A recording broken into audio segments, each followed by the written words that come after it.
Well, here we are, back doing no rules art. And I've got this situated so you can't really see me unless I duck down. So I'll duck down for a minute. And hopefully we've got lighting that's appropriate. I can't really tell. Let me double check on that before we get this too far. Because it looks like it's kind of dark to me. Oh, there we go. Now you can actually see the paintings. How about that? Don't worry, I'll trim this out. Okay. Last video I did was about using unconventional supplies and things of that nature. And yeah, I think outside the box a little bit too much sometimes. So, you all know what this is? You know what that is? One of those shower caps, right? Put on your head. Keep the water off your hair because you don't want to mess up what the salon did. Do you know what these are good for? These are great palettes. Yes, I said palette. Well, when you don't want to keep cleaning something and you just want to throw it away, it came in a bag of these.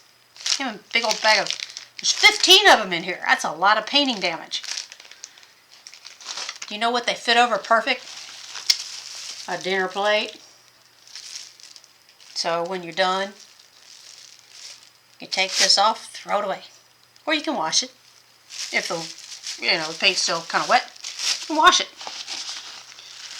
That's my new palette idea.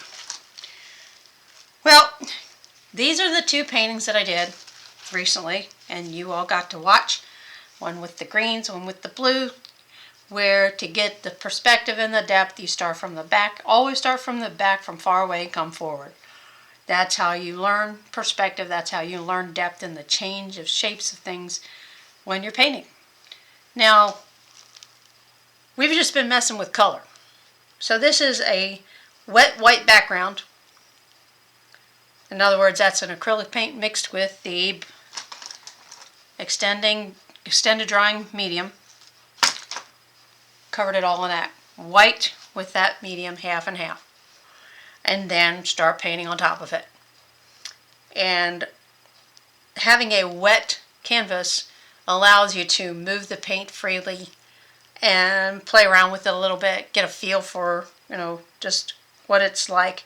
And also gives you an idea of what oil painting is kind of like.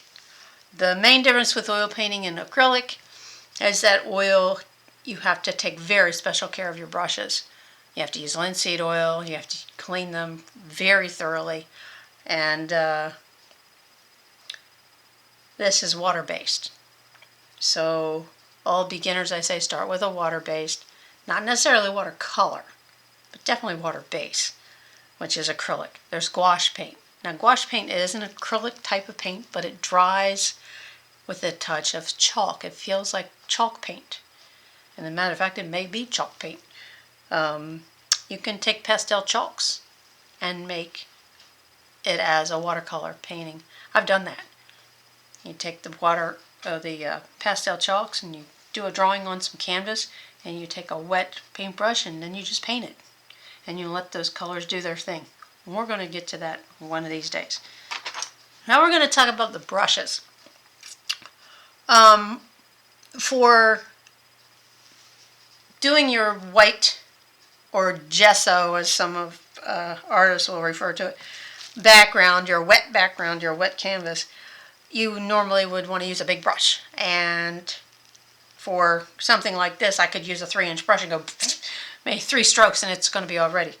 But if you don't have a 3-inch brush, or using a 3-inch brush on something this size, you would waste some paint. It'd be lost in the brush. So don't use a brush that's appropriate for the size of the canvas, is how I put it. So for a canvas this size, I'm going to use a 1-inch brush. Okay?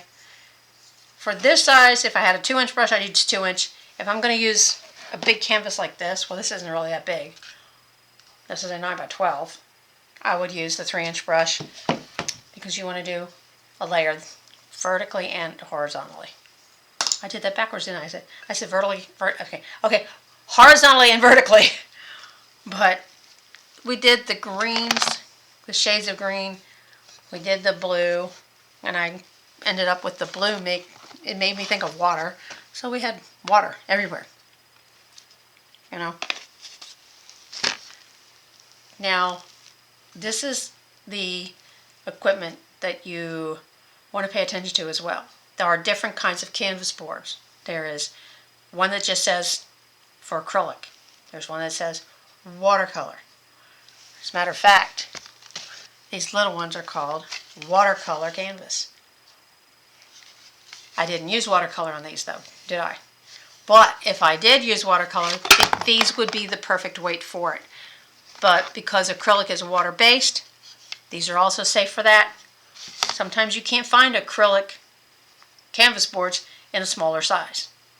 My plan with these is to make up a collage of the different colors, different primary colors, and display them in a way that it makes a very colorful kind of wall hanging. And if I actually get that finished, you guys will be the first one to see it. Canvas board versus stretch canvas. This is a canvas board, solid. You really don't have to worry about warping or anything like that, or any special kind of treatment of it. Canvas, stretched canvas on the other hand, is something you do have to be wary of. If you leave a piece of canvas board or canvas, and you see there's a dimple here, I don't know if you can see that, where it's leaned up against something long enough. This is cotton. This is a cotton canvas.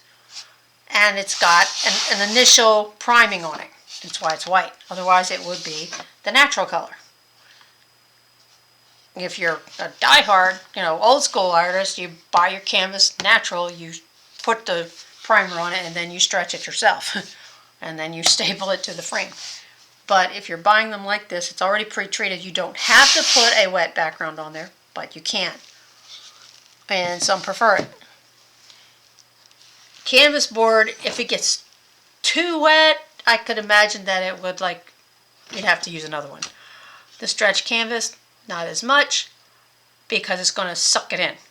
The cotton canvas board it's a cardboard. It's a special kind of cardboard.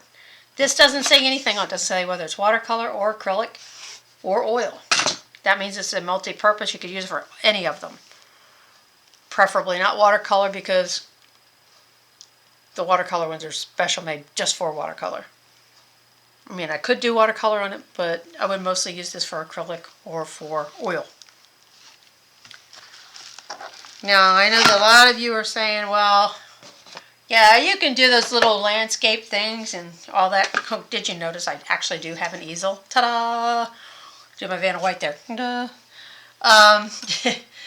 This is a tabletop easel. I strongly suggest that if you're going to do tabletop art, as I call it, or you're doing it indoors, you're not doing plein air. And plein air is a French terminology for out in the air.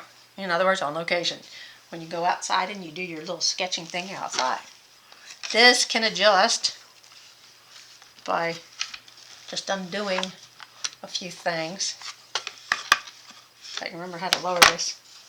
Or is this the one that I have to raise it, I think. Oh, there we go. Let's see, this can be raised up or left down.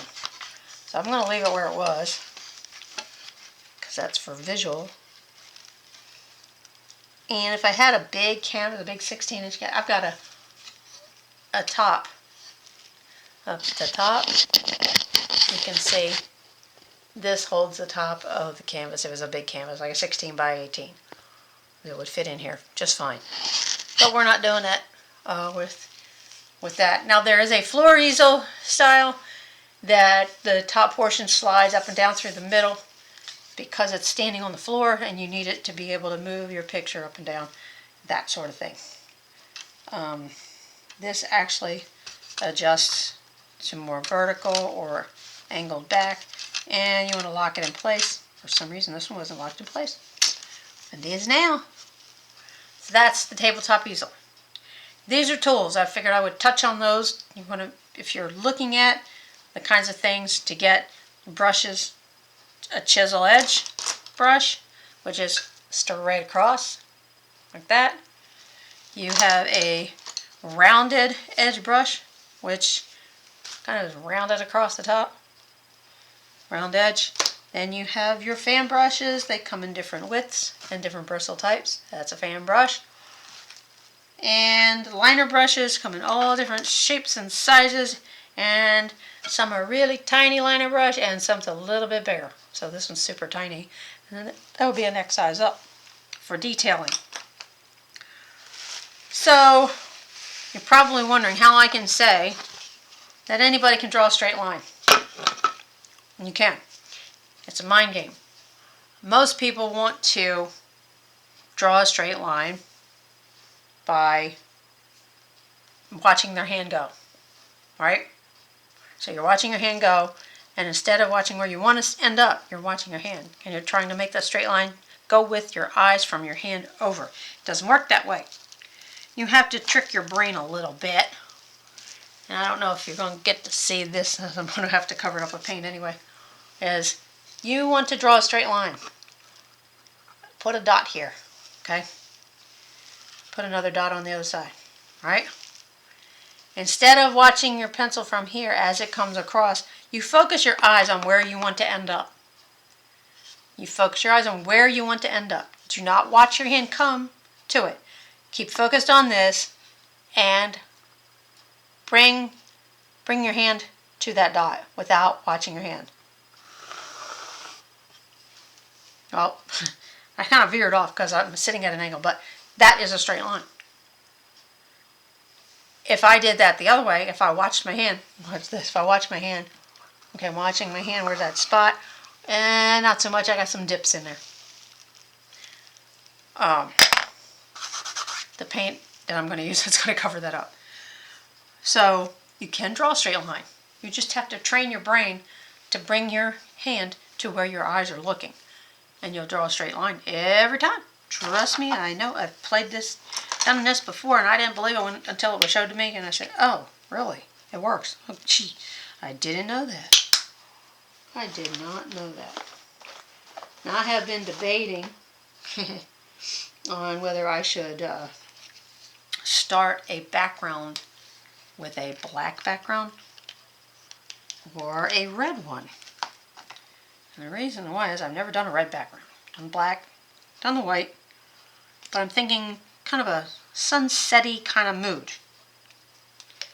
And that means I have to come up with a really dark red to be able to bring a three-dimensional effect to a sunset kind of scene. So we're going to play with reds. Reds have a lot of fun in them.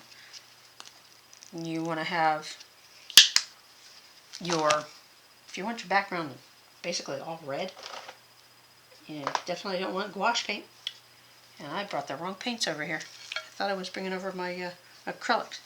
So as I snag up my paint that I have put in another spot inadvertently, we're going to think about the red and if that's a doable thing or if we should just go with the black background. So now that I've got the right paint, hiding over here, I want a deep, almost pitch black red for my background. We're just going to play. Today we're playing with red. We're not even going to figure out what this is going to be. Not going to have a preconceived notion or anything like that. So I've got this beautiful crimson red. Crimson means it's got a little bit of purple in there. Not a whole lot. Then there's the permanent red. Well, permanent red's more like a red, like a Christmas red.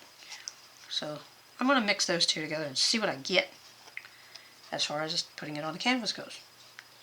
I've got an equal amount of crimson red and the regular red and the blending medium. Now when I put these three things together, I'm getting just a really lovely Christmassy kind of red. But I want it dark so that I can do a silhouetting of type. Kind of a sunset kind of look thing. It could be totally abstract for all I know. So how do I darken that up?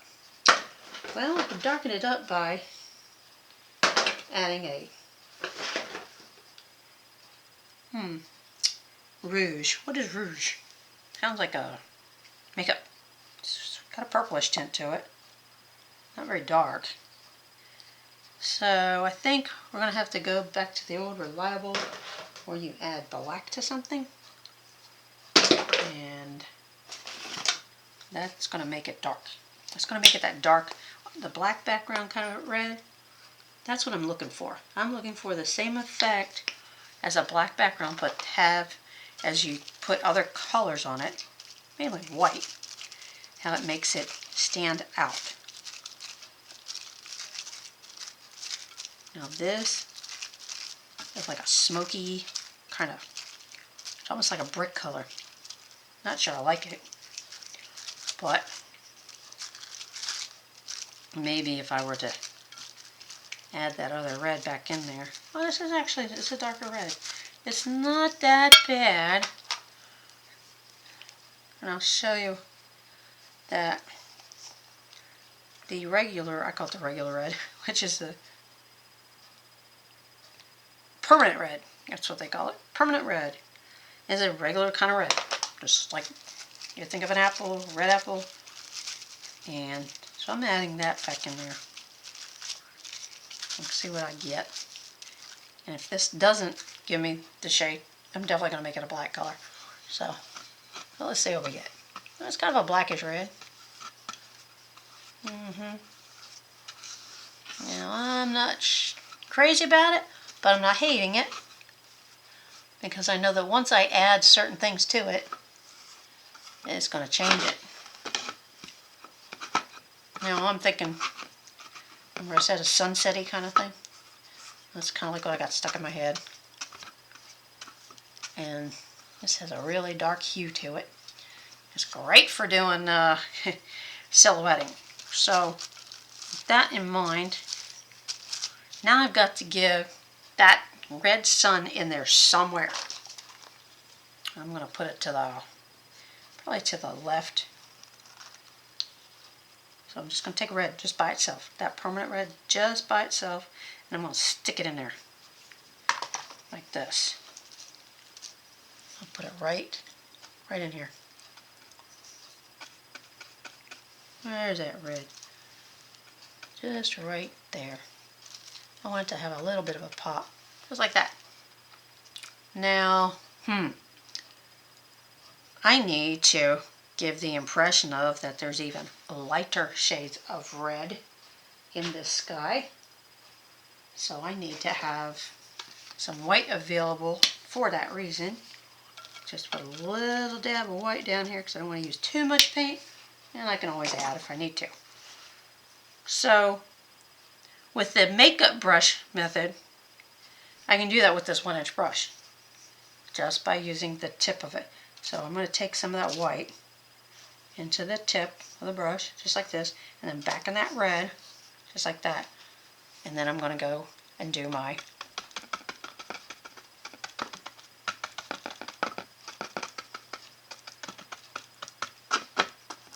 where I am just adding it. And there was a place that I saw in my travels. It's called Fire Lake. If you've never heard of it, you need to go see it. It is absolutely unbelievable to watch the sun set. I need to tighten this because it's loose. And as the sun sets, it sets the water in the lake on fire. That is no joke. Sets the lake on fire. And I've never thought I would ever see anything like that in my life, and I couldn't believe I was seeing it when I was seeing it. So this is going to be my fire lake, because this is actually turning out better than I thought it would. And I need to really give that a really pop of red, a little glimmer of white in there, just like this. And then we're going to darken up over here, because this is going to be on the shoreline, so to speak. That's what I'm going to say.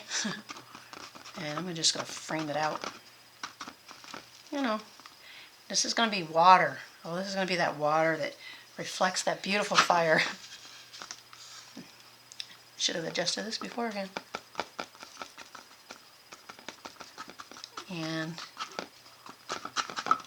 so now I have that, and it needs a little bit more, I don't know, a touch of something here and there. Oh, and then we need to have the sun in the water, don't we? Oh, yes, we do. Because if it's going to reflect in there, we have to have it there. Now, when you're doing reflections of something in the water, it's distorted just a little bit, and you have to be able to see a definite division of where one item starts and the other one ends. So I'm going to do it like this. And that's what I'm doing, is I'm giving that little glow in the water, and it's going to trail down, because if you ever looked at reflections in the water, they kind of trail down to where you are, don't they? Of course they do. And then as you put them where they are, then you start to see little details that you don't normally think about. So this is with the wet brush, and I've got to put those little glimmers of, reflections on the clouds on this red water, right? That's when you get your dry brush out and you pull it, pull it, pull it, pull it, pull it, pull it, pull it, pull it, and then this way. From where the sun hits that water, you pull down. Now to make it move, you just take it like the edge.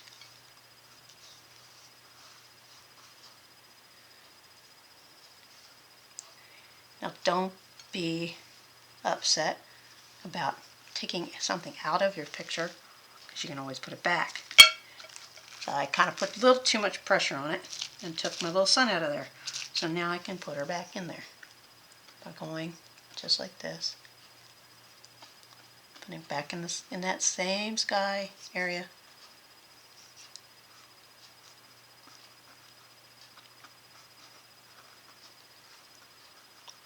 And just slowly wiggle it on down there. So now it's there. It's there in all its glory. That little bit of a fire in the center. Just a little indication of it being there. Now, that is the start of.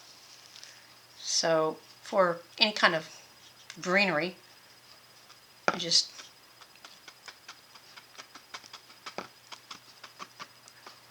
it's an illusion. It's an impression. Okay? Since this was up north, they're going to have like pine trees and things of that nature. I don't know if it's going to be right there on the edge of the shoreline, but possibly. And in order to show depth in them, you have to have some dark spots in them. Between. So you always put your dark in first, and then you tap the highlighting on top to indicate depth. Now in this case, if it's coming from there, it's going to be the outside of this particular entity.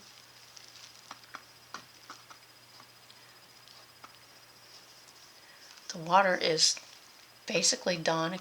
Over here, we're going to give it a little rocky look. The way you do that is you load your brush up with a couple different colors, and you do choppy, rocky kind of shapes.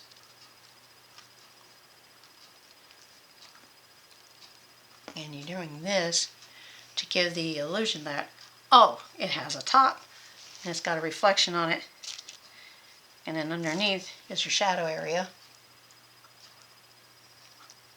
of each one of those layers that it has built.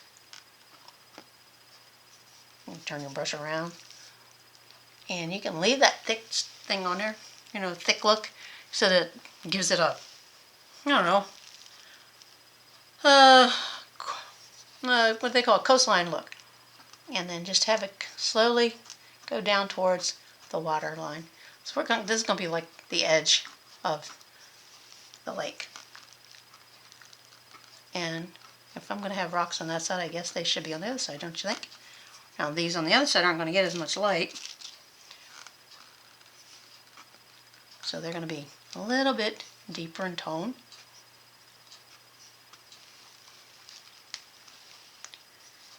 And to give that little bit of spicy kind of glimmer, you can make your water have these little, just barely, little ripples. That's the brush is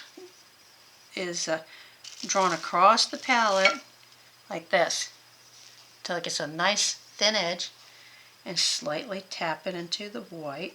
I mean ever so slightly, so that you can put just tiny indications of movement in the water throughout. And as they come down, they get darker and you can't see them as much. Now you need to kind of define where the horizon is. So you just draw a little line under that sun. And you can bring back the reflection in it by just drawing it out, just like that. Now you can kind of see how it looks like the sun is actually in the water.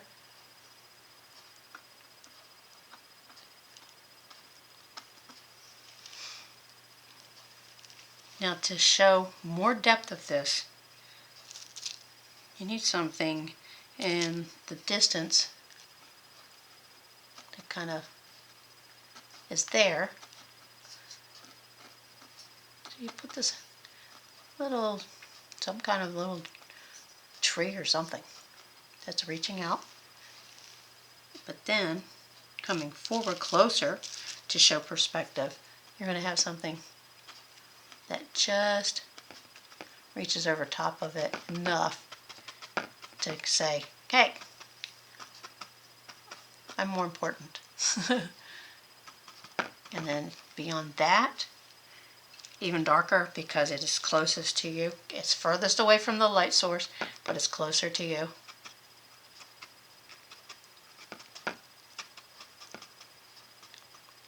And it's going to sit right on top of those rocks.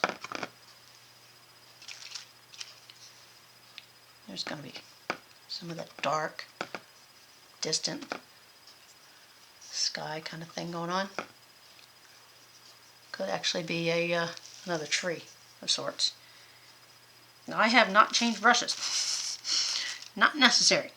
But if I wanted to get real detail-ish, what I can do is take a smaller brush, not so much a liner brush, not for this particular effect, and with a little bit of orange, which I could add yellow to this, but I'm just going to take an orange out of here and give it a little pop with that red, to have that red have a different connotation to it. So the real dark red with the black that did the background, I'm going to take a little bit of that and mix it with some orange and watch. I don't know if you can all see that, but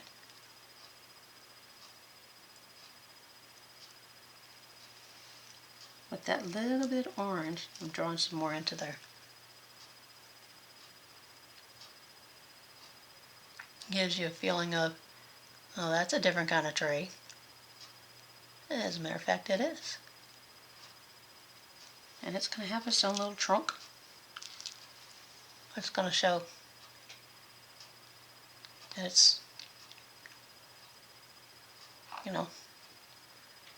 completely different than the others next to it. And this big dark tree, it's got its own thing going on here. Matter of fact, it could almost just be black, to be honest, in the back of it. Take some of the orange in the front of it to show it's catching some light, not a lot. And then there's some kind of little brush that's grown up below it. It can't help it. It's down there.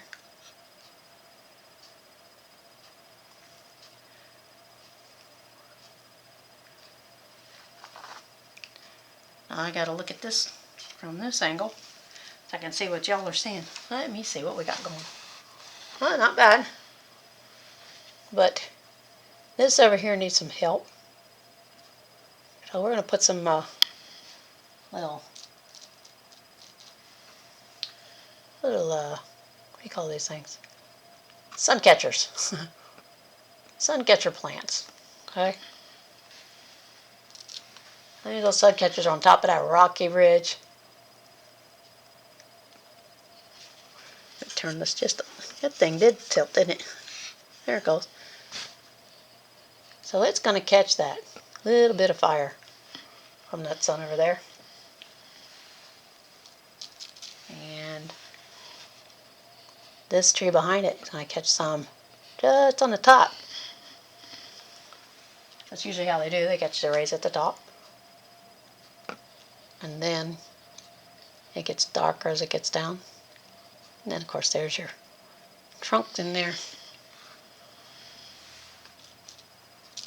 And a little fire bush at the base of that trunk.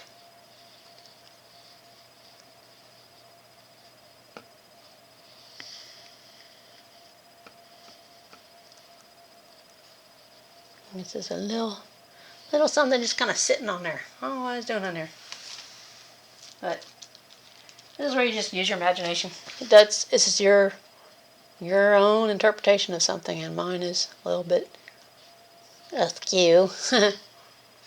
But you can see the distance, and down in here there's going to be some major something going on there. I don't know what. But to show these trees,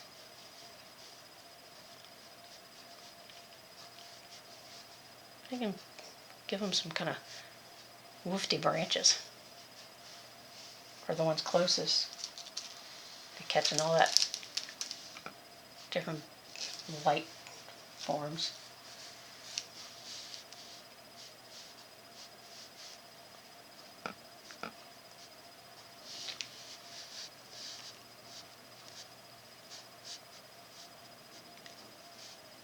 There's going to be little pops of light that you don't know where they're coming from. It could be coming from boats or something. Put some of that orange right there in those rocks. Give them a little bit more character, more depth.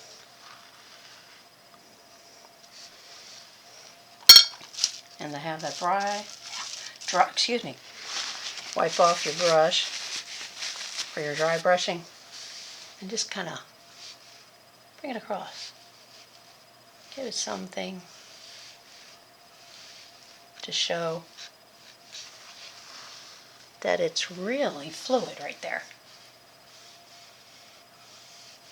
Just draw it across. Now this is where you can show another level where you're going to take, see how this is off-centered? You can actually bring this out back here. Show a little coastline of some kind, and then bring these elements over to it.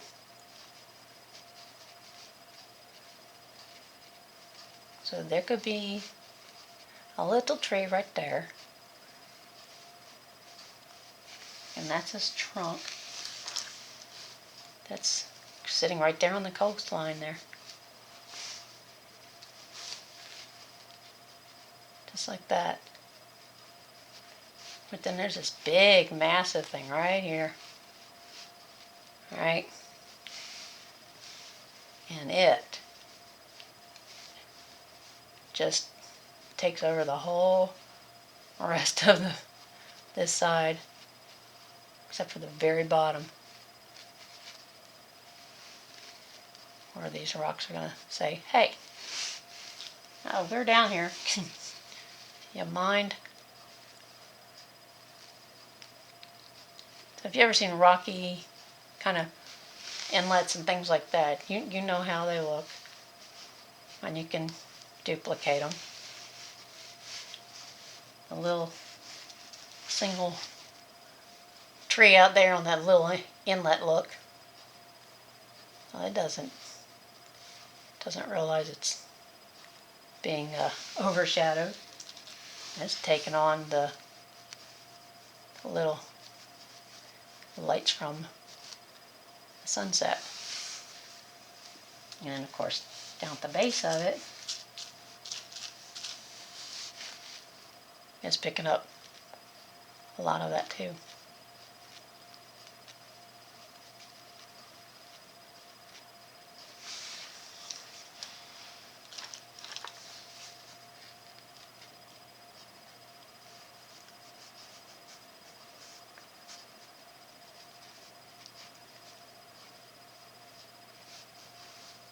You see, I just erased that extra white just by swinging it back into the tree.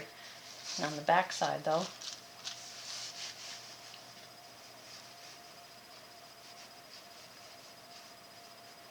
it'd stay just the way that is.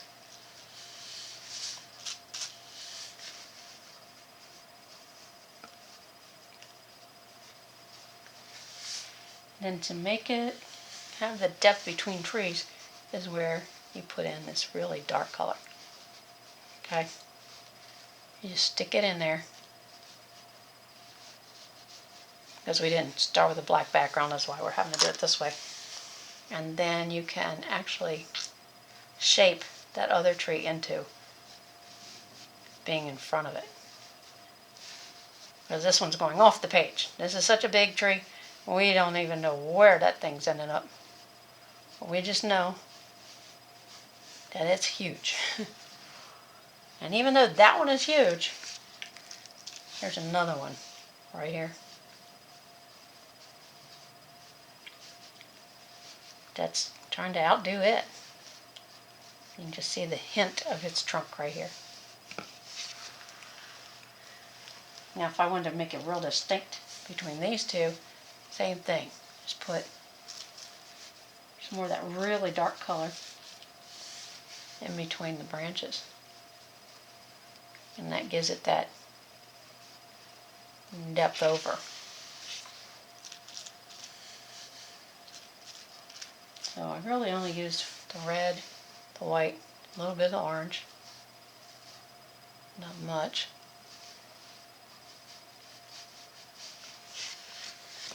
So that you're able to see where they distinguish each other. Where each tree trunk is going to have a little bit of a lighter shade, even though it's in the dark. And then for the brush that grows below, you just tap and pull. Tap, pull it up.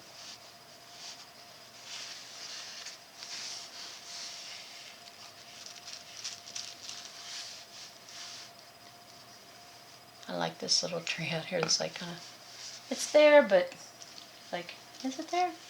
Well, it's Fire Lake. You know, you can see all kinds of things there.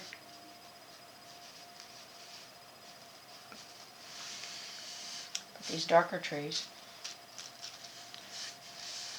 they want to steal the show. They did a pretty good job at it. You can still see that one. Now I could make that be even more of a visual just by the addition of the orange, because the orange still has red in it, and that's why I used it, because I know that red and yellow is orange, so it stays in the same family, but it gives it a different kind of depth perception. So if you do that, it's better to kind of sweep it out there and put its little trunk right here. And then take that darker color for the back side.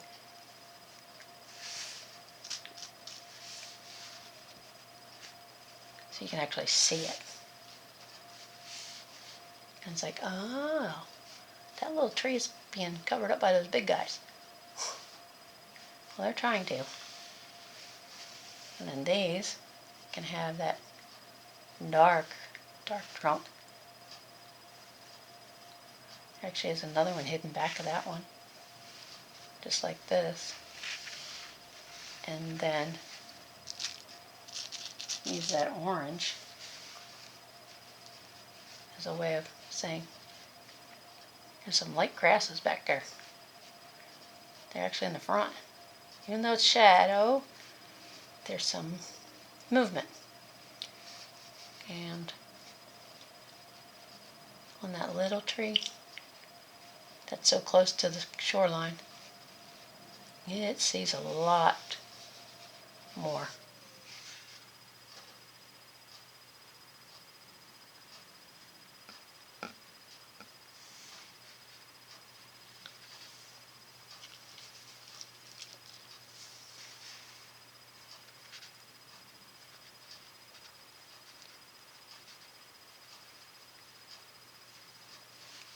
This is one of those strange leafy kind of trees.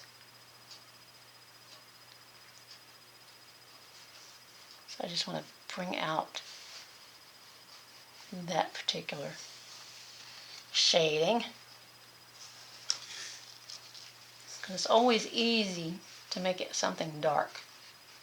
Not so easy to lighten it up. And then of course the one that's really super dark in the foreground, it's going to come over and just take over that other tree to a certain extent. Not all the way.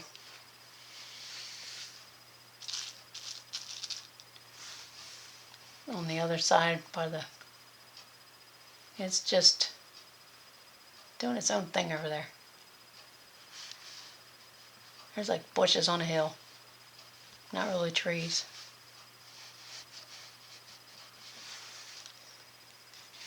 But you've got your rocky coastline, you got movement in your water, you got this lovely little flowing kind of thing going on at the base of the rocks.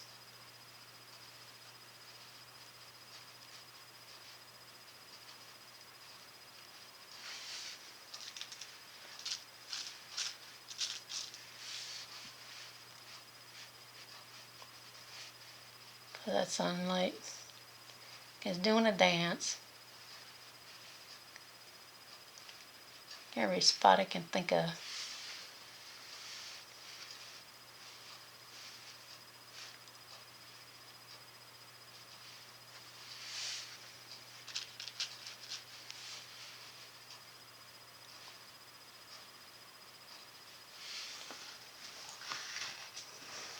Those are actually a little too light to darken those guys up. For being on top of the rocks in the shadows, and the sun's over that way, they really need to be dark.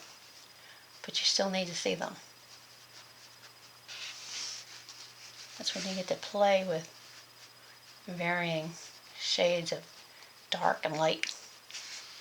I had debated on the whole red idea, but it doesn't seem to be a bad idea. You lighten it up between so you can determine where one starts and one stops. That gives you your depth and your perspective. And if it's too thick, you just kind of swish it off. So it might be harder for you to see as far as through the video, the actual detail.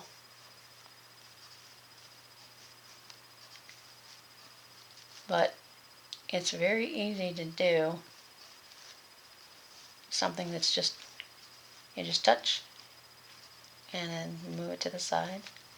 For a stone, same there, same there, same there, and then just make a line down between as far as be able to tell. Oh, okay. That's a stone wall of some kind, man-made or otherwise. But you can see the impression of it. And that's why it's called Impressionist art. It's kind of always been my first love, because you don't have to be a realist. You don't have to be perfect. As long as you invoke in someone that, oh, I knew that's what that was. That kind of reaction. You've got it. And I'm not using sponges or anything. I'm just using the brushes. So, I know from where you're looking, it's probably kind of hard to tell, but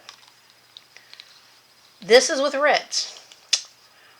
Paint's a little thick, but the way you remedy thick paint is, you take your dry brush and you just take some of it off that you need off. Keep the dark spots in between just by doing that.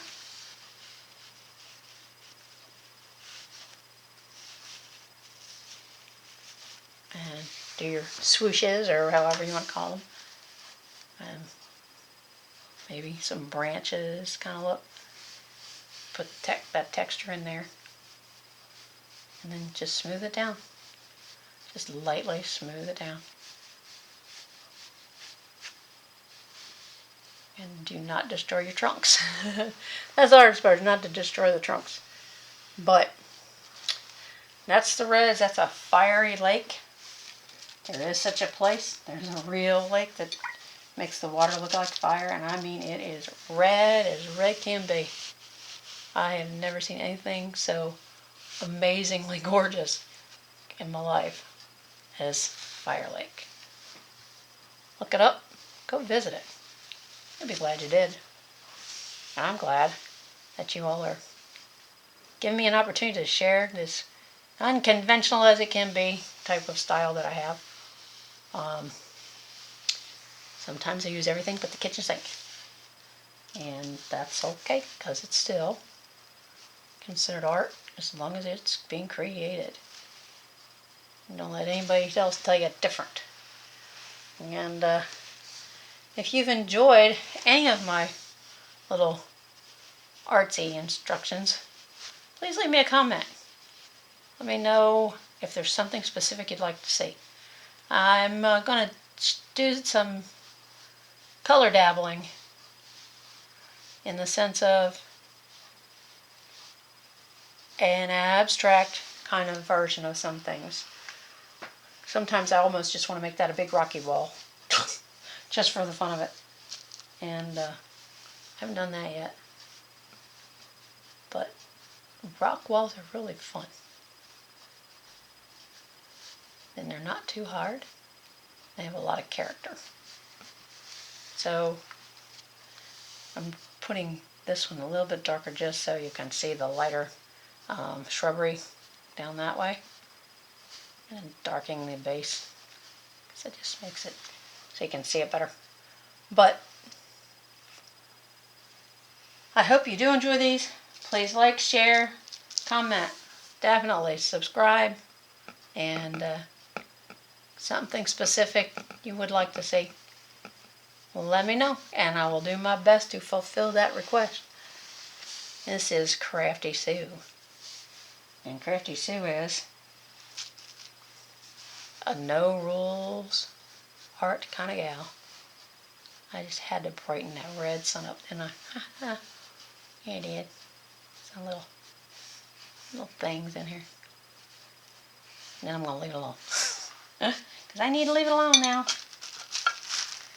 And hopefully I will see you next time. We're going to just do some color. We're going to just color. Just like splash some color on. Or we might do a fall scene. That's something I've been thinking about. It's a fall scene. We've done reds, blues, greens. We have not done browns and orange. Just by themselves. And I think that wouldn't be a bad idea. How about you? What you think? Shall we do that? Well, this has been No Rules Art. And I'm going to be showing more things that aren't painting too. So stay tuned and see you then next time.